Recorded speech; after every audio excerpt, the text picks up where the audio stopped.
Comencem avui un format dintre de l'exposició, en el context de l'exposició Son, de diàlegs amb diferents autors, amb diferents agents, que d'alguna manera ens ajudin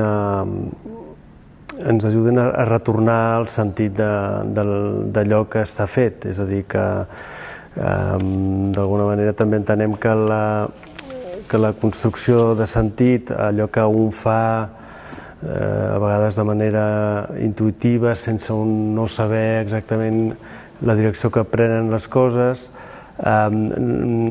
requereix un segon estadi de presa de sentit, de retorn de sentit, de construcció de sentit, que és a vegades la més complexa de quan un treballa. I en aquesta construcció de sentit entenem que la construcció de sentit es genera a partir de la comunitat. És la comunitat que dona sentit a aquells actes i, per tant, ens era com important sentir-nos acompanyat en aquesta presa de sentit i fer-ho d'una manera comunitària i àmplia. Hi ha diferents diàlegs que estan programats, un d'ells era el que tenim avui amb l'inici, amb el Valentín Roma, també amb la Patricia Esquivias i la Patricia Dauder tenim programat un segon diàleg al novembre i també intervencions amb els Amics del Romànic.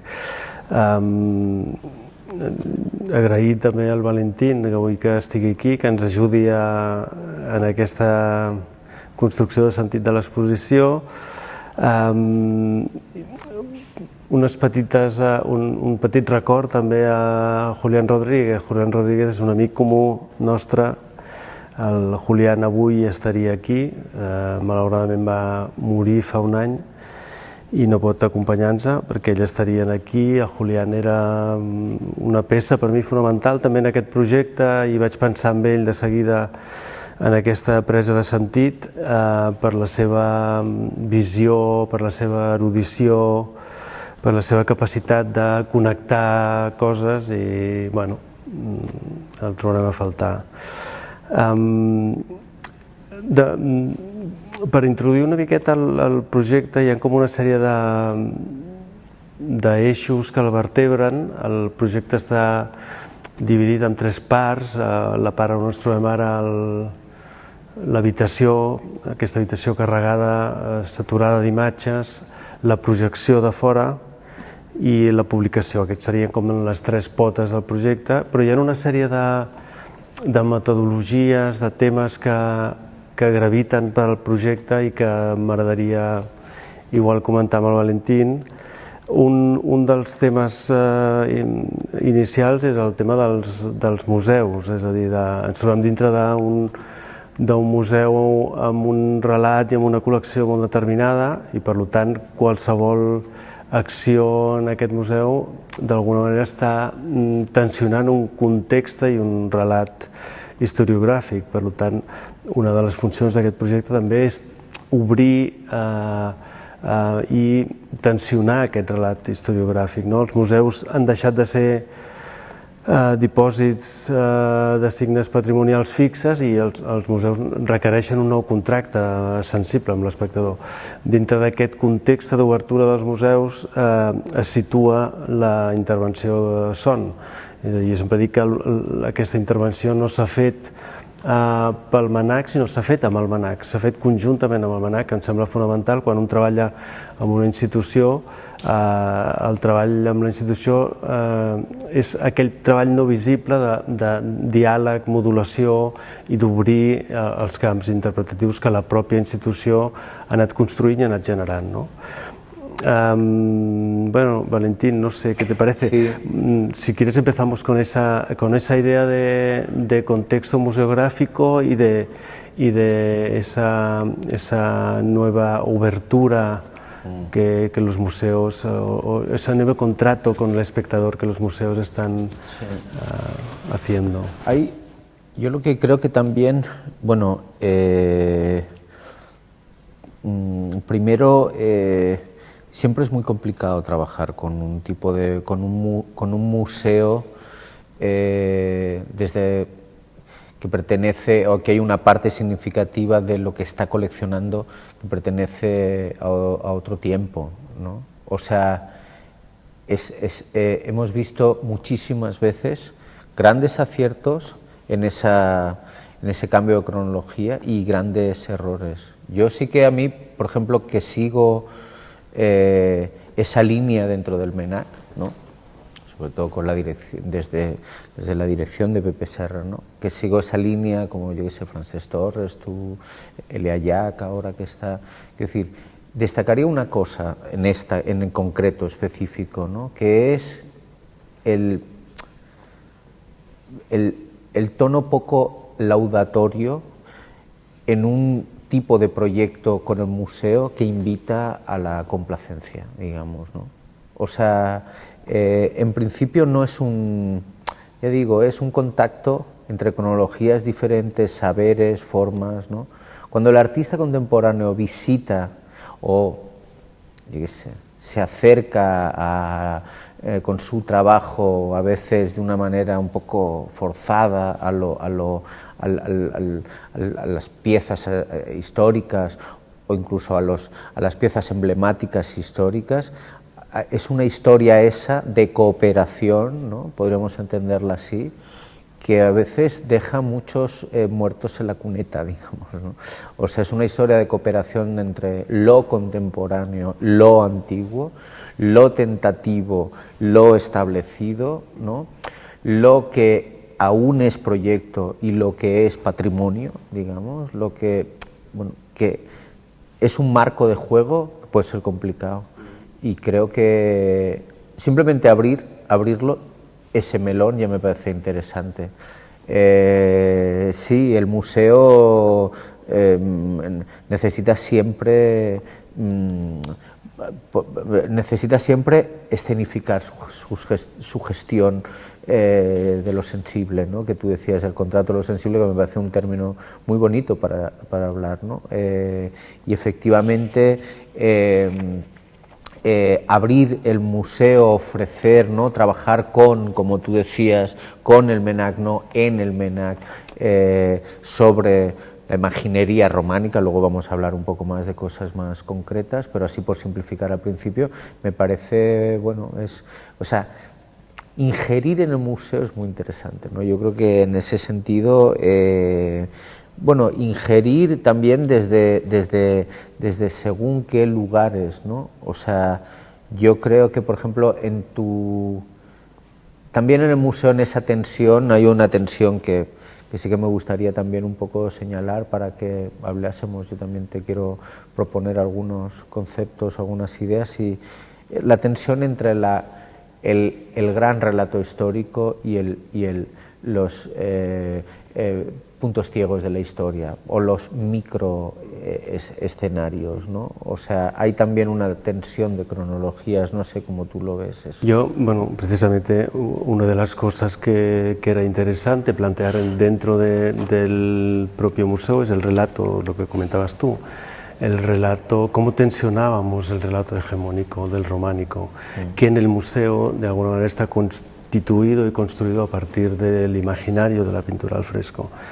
Entonces sí que intuía que el proyecto tenía que de alguna manera abrir, tensionar ese relato hegemónico del románico y desplazar un poco el centro de atención, no tanto en esos frescos que de alguna manera describen un programa ideológico del clero con unas connotaciones muy concretas, y entonces esa metodología que hablabas tú de desplazar el centro de atención, mirar aquello que queda al margen, que en ese caso serían como pequeñas imágenes esculpidas en picas que quedan en rincones de la iglesia, coetáneas a esas pinturas. Entonces parecía que que ese abrir o mirar ese imaginario habría otro campo interpretativo y otro campo de acción y de alguna manera desajustaba o nos permitía oír otra voz, ¿no? Otro timbre de voz coetáneo a las pinturas del fresco que enlazaba con otras maneras y otras relaciones temporales con el lugar, con la historia, y entonces yo creo que esa operación ahí era interesante mantenerla en el contexto del museo, ¿no?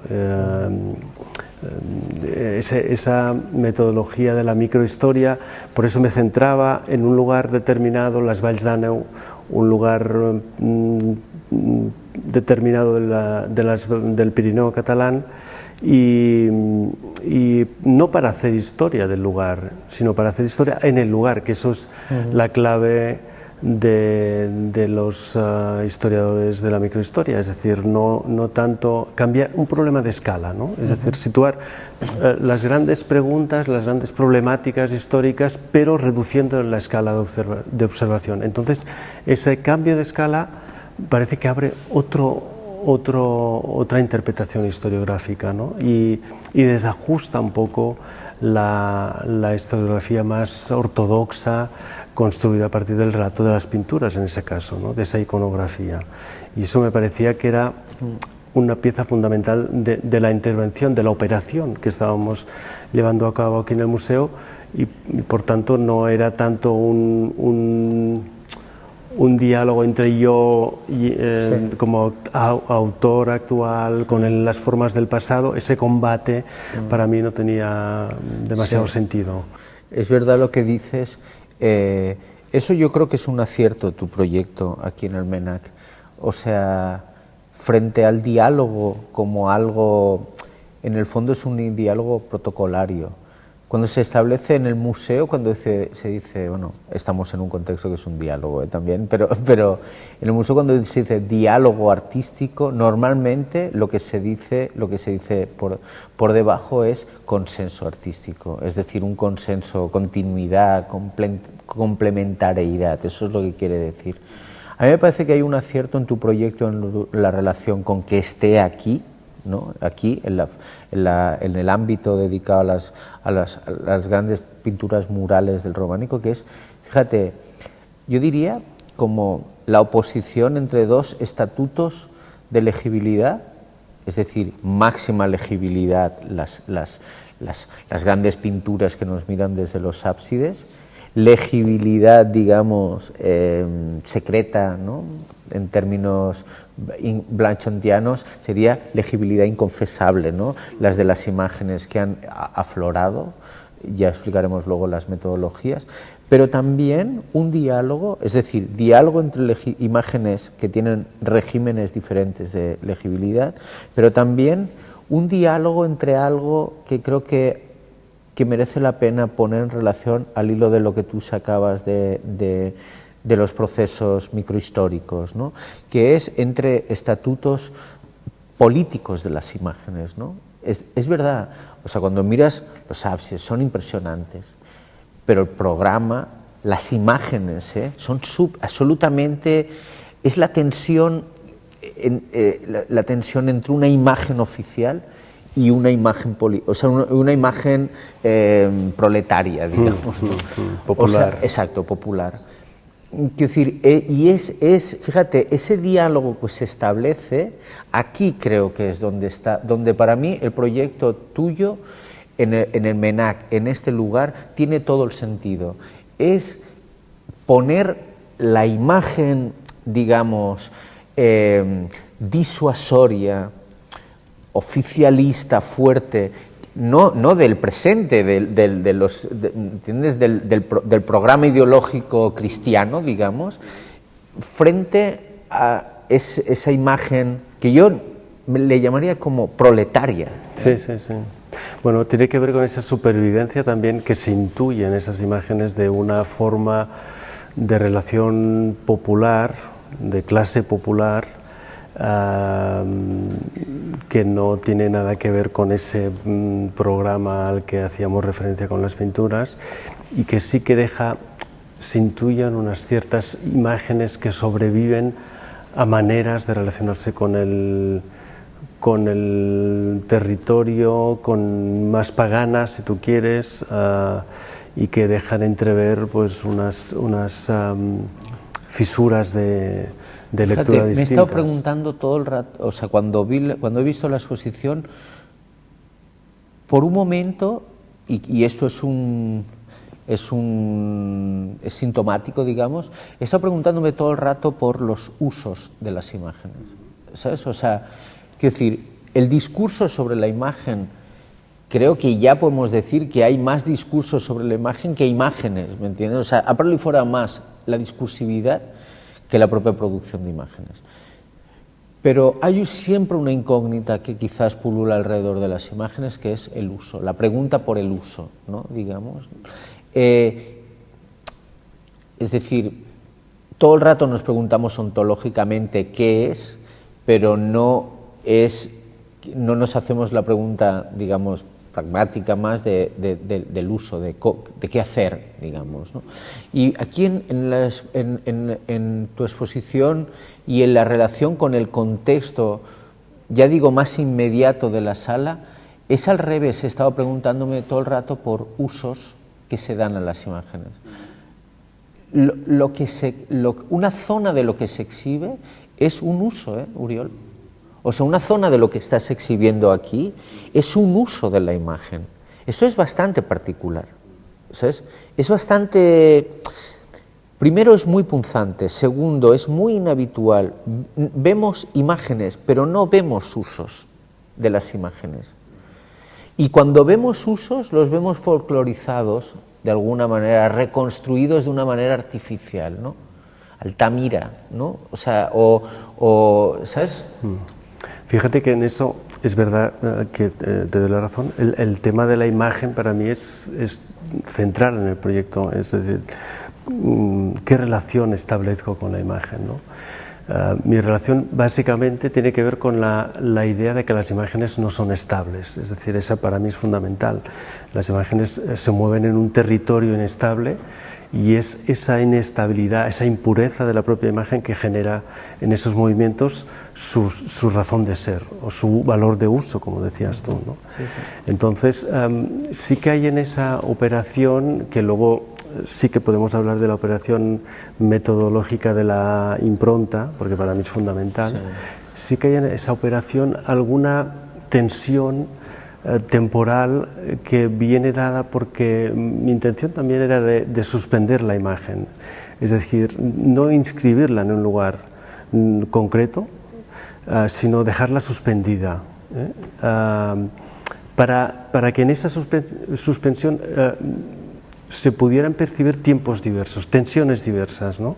Temporalidades diversas, para que nos permitieran recorrerlas. Es decir, no tengo ningún interés arqueológico, es decir, de ahí también mi voluntad de que la intervención sea absolutamente contemporánea. Es ahora que se leen las imágenes, es ahora que nos miran y es ahora que las tenemos que llenar de sentido. No es una nostalgia arqueológica, ¿no? ¿Desde dónde nos miran? ¿Cómo las miramos nosotros?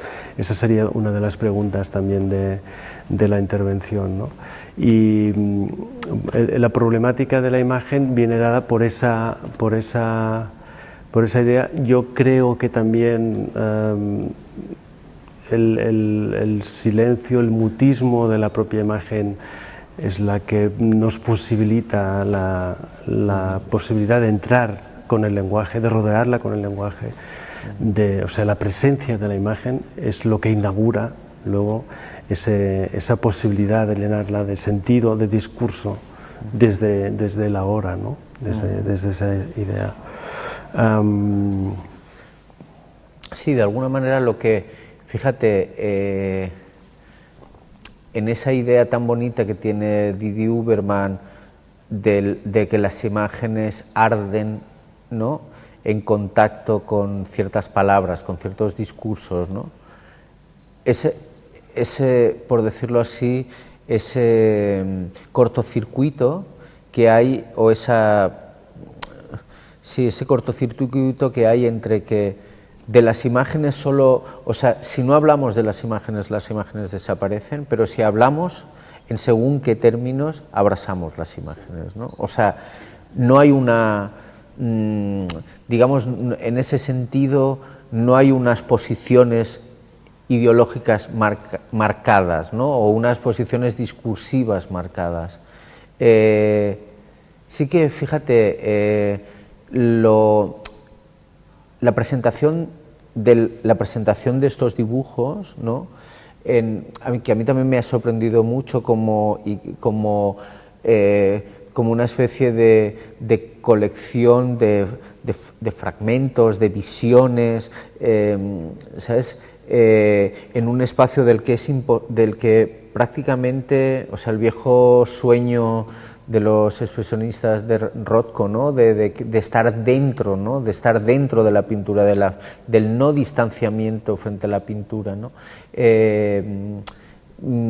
Pero me gustaría señalar eso. Hay algo en el lugar, ¿sabes? O sea, otra cosa también que me ha llamado mucho la atención es como este espacio como lugar, ¿sabes? Como un lugar, ¿no? Como una... En el sentido... Una de las cosas que yo tenía, bueno, después de trabajar, tenía claro que quería que fuera una experiencia. Es decir, que me interesa mucho el tema de cómo la imagen, los imaginarios construyen un lugar, no solo mental, sino un lugar físico. Sí, entonces, esa relación de la imagen vinculada a un espacio físico, no la imagen como una ventana, no la invención del cuadro, diríamos, ¿no? Sino la imagen que se recibe como una experiencia física, corporal, fenomenológica. Eso para mí era fundamental, que tiene que ver igual con el románico. Luego lo vi, no digo, ostras, en realidad pensé, estoy haciendo como una especie de capilla románica, estoy dando una categoría similar a los frescos, a esas imágenes que están en rincones de iglesias que son piedras. Sí, puede ser que esté construyendo una cierta capilla, si tú quieres, pagana, o con ciertas resonancias paganas en ese espacio significativo. Hablar un poco también, si te parece, del tema fundamental a mi metodológico, que es la impronta, ¿no? Es decir, importante para mí también la idea de que todas las imágenes que aquí se pueden ver están producidas por contacto. Es decir, de alguna manera las corporizo a partir de mi gesto performático de tocarlas, ¿no? Entonces, ese gesto me parece que en el proyecto es fundamental. La idea de contacto y separación, ¿no? Es decir, toco una imagen, se genera una imagen, bueno, y se separa. En esa separación se produce el encuentro, ¿no? En ese momento de separación me parece que es donde se produce el encuentro y donde se sitúa la imagen en ese punto suspendido que te decía antes, ¿no? Entonces, no sé, esa metodología me parece que es... Sí. Luego hay otra, o sea, yo creo que eso queda luego replicado en la mirada del espectador. O sea, cuando tú miras estas imágenes, que son como apariciones, por decirlo así, o sea, que se te aparecen. Se revelan, yo decía se revelan porque es verdad que la acción de hacerlas es como un revelado, es decir, a medida que revelado las tocaba, en el sentido fotográfico casi del término. Sí, claro que... se revelaban, ¿no? Se aparecían. Sí, cuando están ahí, es una experiencia que se duplica, o sea, creo que es un ciclo completo. El tocar la piedra, salir la imagen, recibirla fuera, percibirla como una revelación que mantiene mucho de su estatuto previo invisible. O sea, eso creo que es la gran oposición frente a las pinturas, digamos, románicas. Estaría en un no podemos hablar así, pero da igual. O sea, es en una falta de dogmatismo visual, ¿sabes? O sea, una falta de dogmatismo. la falta de dogmatismo visual también nos enseña que hay otros espacios políticos, públicos, ¿no?, para la imagen. Que la imagen no solo se puede imponer como voz, como onomatopeya, ¿no?, que la imagen también puede ser susurro, por decirlo así, ¿o no? También hay dos cacofonías distintas, ¿no? Cuando digo susurro no quiero decir en voz baja, ¿eh? O sea, este es un espacio muy cacofónico, ¿sabes? Pero es un espacio con otro tipo de cacofonías, ¿no? Una cacofonía que está participando el silencio, si es que eso se podría decir así, una imagen que está participando de la invisibilidad, ¿no? Papeles que sirven para traer instantáneas, para traer figuras, pero también que no pierden su estatuto, ¿no? O sea, creo que la exposición está todo el rato en un terreno que tú y yo, que somos grandes fans y grandes seguidores de Blanchot, reconocemos muy bien, de Maurice Blanchot, reconocemos muy bien esa manera de contar la imagen, esa manera de participar, ¿no?, de regímenes que en principio podrían parecer antagónicos. No sé qué opinas en relación a eso. Sí, bueno, Blanchot es uno de los referentes que yo también he utilizado me interesaba mucho esa idea de Blanchot, como te decía, de la distancia de la imagen, es decir, él habla de la fascinación por la imagen y la fascinación viene dada por su distancia temporal. Entonces, cuando se producía ese contacto, la sensación de fascinación se produjo por esa distancia, por ese distanciamiento temporal que la propia imagen tenía. Ese distanciamiento para mí fue importante, ¿no? Es decir, no era lo que te decía, no era situar, ya tenía la imagen para situarla, para cerrarla en un contexto, sino que me parecía como que cuanto más las tocaba, más lejos estaban, ¿no? Percibía ese vacío, ¿no?, de la imagen. Y eso para mí era importante a la hora de situarme. Sí. Y luego una idea, por ejemplo, la primera vez que tú me hablaste de este proyecto, me vino me vino a la cabeza una idea que no te la he dicho yo, creo, y que te la querría decir ahora, que era como el sueño de ver con el cuerpo, digamos, ¿no? O sea, porque tú explicabas mucho lo que era, ¿no?, el tocar, ¿no? Lo acabas de decir ahora, ¿no? Y es o ver con el cuerpo, ver sin los ojos, digamos, ¿no? O sea, que eso es absolutamente blanchotiano, ¿no? Es decir, vemos desde lugares,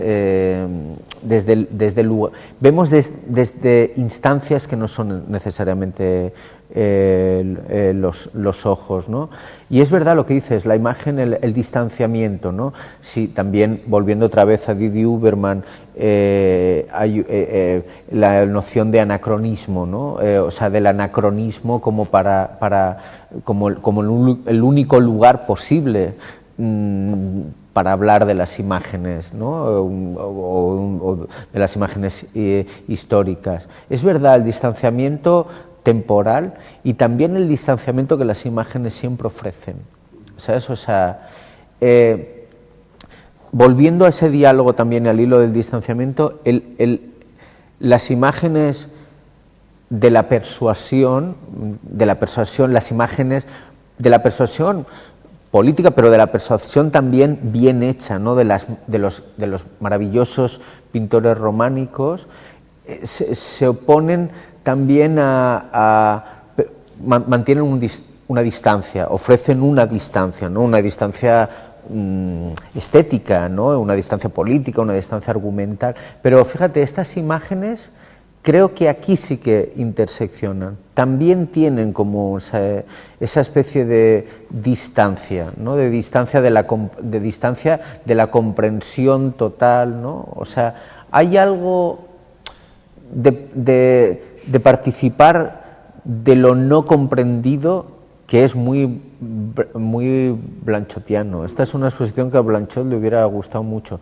Y luego una exposición que le hubiera gustado mucho, o que le gustaría mucho, porque creo que aún está vivo, que es, hay un un arquitecto que se llama Juhani Pallasmaa, que escribió un libro más o menos conocido que se llama Los ojos de la piel, ¿sabes? Y es un libro, me está recordando todo el rato, él está haciendo una lectura de la arquitectura desde lo que él le llama la percepción áptica, no la percepción que tiene que ver con la mirada, sino lo primero que percibimos de un edificio es la maneta de la puerta, ¿no? Es fundamental para entender la maneta de la puerta, aunque luego estéis en el Empire State, ¿entiendes? Pero hay algo áptico. Fíjate, toda la exposición tuya me la he pasado pensando en usos de las imágenes, en relaciones y las imágenes, en vinculaciones por las imágenes, que ninguna pasaba por la vista. ¿Sabes? Cuando la imagen consideramos que pasa necesariamente por la vista. Cuando la pintura románica, si ha tenido algo, si se apoya en algo de una manera fuerte, es en la visión, ¿no? En el ojo, ¿no? Esto es lo que me parece que es un enorme diálogo, ¿no? Y una enorme aportación. Todas estas imágenes no vienen de la vista, ¿sabes? No, vienen del tacto, vienen de la metodología del tacto, del contacto. Es como que haya aún imágenes, eso sería muy Blanchot, que haya aún imágenes que llegan desde lugares que no son la vista. Eso es una maravilla, es excepcional. No llegan desde todo el campo, no llegan desde los ojos, pero tampoco llegan desde todo el campo semántico que implica la vista. Y encima podemos verlas al lado de otras imágenes producidas totalmente desde lo óptico, ¿no? Construyéndolo incluso, ¿no? Toda imagen está vinculada con el cuerpo, evidentemente, Sí. es decir, que cualquier imagen siempre estará, en ese sentido el dibujo está vinculado con el cuerpo, pero esas imágenes sí que tienen un estatuto, como decías, distinto, porque la metodología que fui trabajando y fui explorando, que primero sí que era una barra de grafito que yo pasaba por encima del papel y entonces se producía la revelación de la imagen, la fui supliendo ya con el tacto directo, es decir, lo que hacía era me ensuciaba las manos, me ponía pigmento en mis manos y entonces realmente era un acto de dibujo táctil, absolutamente, de corporización, porque mi movimiento generaba una revelación a la imagen, aparecía la imagen con ese gesto. Y eso para mí era como, wow, aquí se está generando un tipo de uso de la imagen o de revelación de la imagen que es distinto. Llamaba la atención esa idea del uso que decías tú de la imagen, ¿no? El estatuto del uso. Sí, no sé si Blanchot o te lo oí decir a ti, que el uso estaba entre una especie de gran respeto y falta de respeto, es decir, me gustaba ese punto donde el valor de uso se situaba, que también está regido por dos posiciones, una la de la exaltación, podríamos decir, ¿no? La gran fascinación y exaltación de la imagen, y la otra el residuo casi, pero ¿no? Lo que queda ya, que no tiene nada. Entonces, sí, el valor de uso casi se situaba dentro de esos marcos, ¿no? de gran respeto y exaltación, y por otra parte. Claro, es que los usos a los que nos referimos no tienen que ver con una función. O sea, son usos privados, públicos, son usos que incorporan esto, su desuso también, ¿no? En ese sentido. Yo te quería preguntar porque estamos muy hablando quizás de, pero ¿y la proyección, la sucesión de imágenes? Ahí me gustaría hablar contigo de eso, que sí, así como esa metodología igual del contacto y genera un tipo de relación con la imagen. La exposición, bueno, la intervención, la operación que estamos llevando aquí se completa con una proyección de imágenes fuera del cubo blanco. Son imágenes que de alguna manera tienen otro régimen también de visibilidad, como decías, y que pasa por la idea de montaje, la idea de sentido y falta de sentido, de cortes visuales, de establecer una otra jerarquía para la imagen, que esa jerarquía viene atravesada y rota por disciplinas heterogéneas que son muy diversas, y por relaciones que no son ni distantes en el tiempo, son próximas también. Es decir, que se establece un tipo de relación con la imagen que no, quizá distinto con el de la impronta de aquí dentro, pero que para mí eran también, daban un contexto y daban un sentido a lo que estaba aquí dentro, ¿no? Mi idea era más que hacer una pieza fuera, era generar un movimiento. Es decir, la idea venía más por esa necesidad de generar un torbellino, un río que se mueve con temporalidades distintas, con imágenes distintas que resuenan y que dan un contexto a las imágenes de las calcas, y todo eso de alguna manera en la publicación, en el libro, se prolonga. Es decir, se une todo lo que son las improntas, las calcas, el imaginario románico y el atlas visual, que también está dialogando con la exposición. Sí, pero fíjate que a mí, por ejemplo, el vídeo no me pareció, o sea, me ha parecido que era una operación efectivamente el eje que lo articula es evidente que es la cuestión del montaje, ¿no? O sea, pero fíjate, el montaje es también cómo se une, cómo se separa, ¿eh? O sea, no es muy distante la técnica en el sentido más ideológico de la palabra, no es muy distante la técnica del montaje que la técnica de la fricción y la separación. En ambos casos lo que estamos hablando es cómo se producen uniones, ensamblajes, distanciamientos. Sí que es verdad que hay una noción efectivamente de movimiento en la imagen, ¿sabes? O sea, como la imagen aparece y desaparece. Y en la publicación, ¿cómo te la planteabas la publicación? ¿Qué quería, o sea, qué has pretendido? Hablabas de tres patas muy claras en el proyecto: la intervención, digamos, que crea un lugar, más que una intervención de corte museográfico. Yo creo que es la creación de un lugar de visibilidad, un lugar de enunciación, ¿no? Un lugar donde revisar, que esta idea me gusta mucho, el contrato sensible.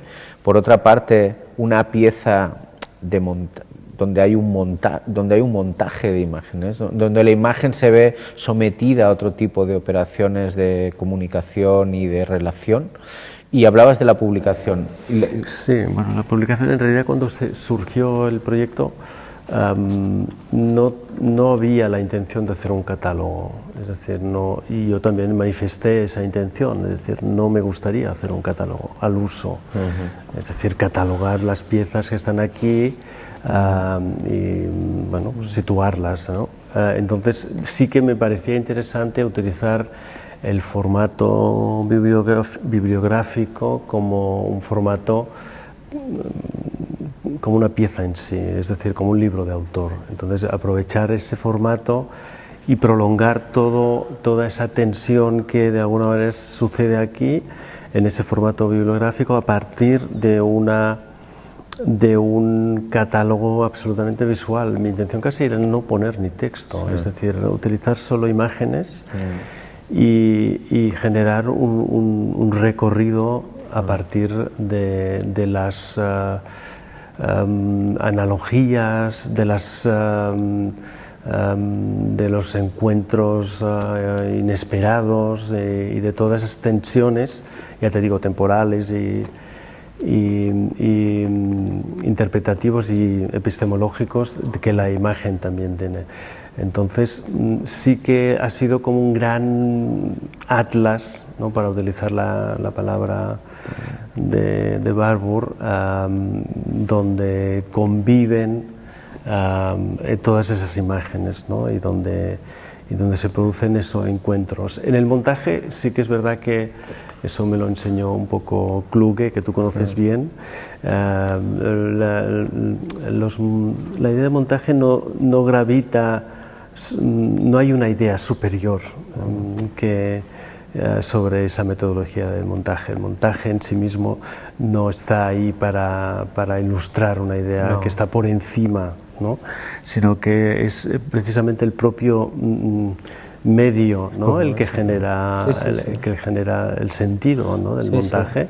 Y eso me parecía también como una línea metodológica importante a la hora de moverme por ese río, por ese magma de imágenes tan diversas, Entonces sí, el libro fue un trabajo colaborativo con los hermanos Berenguer. Entendía que como todo proyecto es un proyecto que está hecho con colaboración, y fue un trabajo muy intenso, muy complejo, pero del que estoy muy satisfecho y que me llevó una buena pieza, diríamos, de la exposición, ¿no? Yo creo que completa un poco y termina y prolonga esa... Sí, no era suficiente quizás abordar las imágenes que estabas abordando. Necesitabas varios campos de entrada, necesitabas operaciones distintas, yo creo, ¿no? O sea, si querías no incurrir en algo como una presentación así, no sé, más de tablón de anuncios personal, ¿sabes? O sea, creo que, por ejemplo, otra cosa que me ha sorprendido es la poca mitología personal que hay en este trabajo con las imágenes, tanto en el libro como... O sea, realmente estoy muy de acuerdo en esa idea de un uso del montaje, casi un uso sin fin del montaje, ¿no? El uso es su propio fin, ¿no? ¿Por qué se trabaja montando imágenes, ¿no? ¿Por qué se monta una secuencia de imágenes? Pues para aprender de las imágenes, o sea, no para aprender a montar. O sea, entonces, bueno, sí, creo que es un proyecto. Fíjate, otra cosa también que me ha llamado la atención es que es un proyecto como que estamos siempre diciendo un poco así gratuitamente que estamos rodeados de imágenes, que las imágenes han perdido su capacidad de transformar el mundo, de hacer sentir, de tal, que la imagen se ha vulgarizado, ¿no? Estamos en un momento, no es de ahora, es desde los 70, pero Susan Sontag ya lo decía sobre la fotografía, ¿no? Estamos en un momento en el que parece ser que la imagen está en peligro, ¿no? Pero al mismo tiempo parece ser que hemos visto todas las imágenes que ilustran el peligro, ¿no? O sea que en ese sentido parece que estamos inmunizados ante la imagen, y eso nos genera una sensación de hipocondría y al mismo tiempo nos genera una sensación de melancolía, ¿no? Que son, creo, dos posiciones desastrosas frente a las imágenes, ¿no? O sea, sentir melancolía ante la imagen es lo más cerca a ser un cursi, pero sentir hipocondría es lo más de esto a ser un sacerdote de las imágenes, ¿no? Me parece, tu proyecto... Igual el valor de uso estaría entre estos dos términos. Efectivamente. Y a mí me gustaría hablar, no, simplemente para acabar, si quieres, Sí. del tema, sí, de la imagen, hemos hablado mucho de la imagen, pero para mí la importancia de la construcción de imaginarios. Yo creo que estamos en un momento donde el trabajo o el interés es el uso otra vez, ¿no? Sí, sí. Es decir, cuando hablamos no de imágenes, sino de imaginarios, estamos hablando de lugares, desde dónde significar las imágenes. Y eso me parece que es urgente también, o sea, necesario. Es decir, y esos estatutos se generan a partir de metodologías como el montaje, la apropiación, el valor de uso y los contextos, ¿no? Es decir, yo siempre aquí hablaba de imaginarios, de construcción de imaginarios, porque me parecía que en la construcción de imaginarios se estaba delimitando un lugar desde donde mirar las imágenes, ¿no? Y eso me parecía más interesante, ¿no? Desde los 60 venimos intentando deconstruir, por utilizar la palabra voluntariamente derridiana ya como un lugar común, desde los 60 estamos intentando demoler las preguntas ontológicas, es decir, ¿qué es? ¿No? ¿Qué significa? Yo creo que, y muchas veces el ariete para demoler esa pregunta ontológica ha sido la pregunta por el uso, ¿no? La pregunta por el uso. Y yo creo que estamos en un momento muy significativo en ese sentido, ¿no? O sea, que quiero decir, con relación a las imágenes. El imaginario está efectivamente en el lado de los usos, ¿no? Iván de la Nuez, ensayista cubano, suele decir muy habitualmente una definición de imagen, que es imagen es crear imaginario, ¿no? O sea, las imágenes es crear imaginarios, ¿no? O sea, a lo que cabría añadir y sostenerlos, ¿entiendes? No solo fundarlos, ¿no?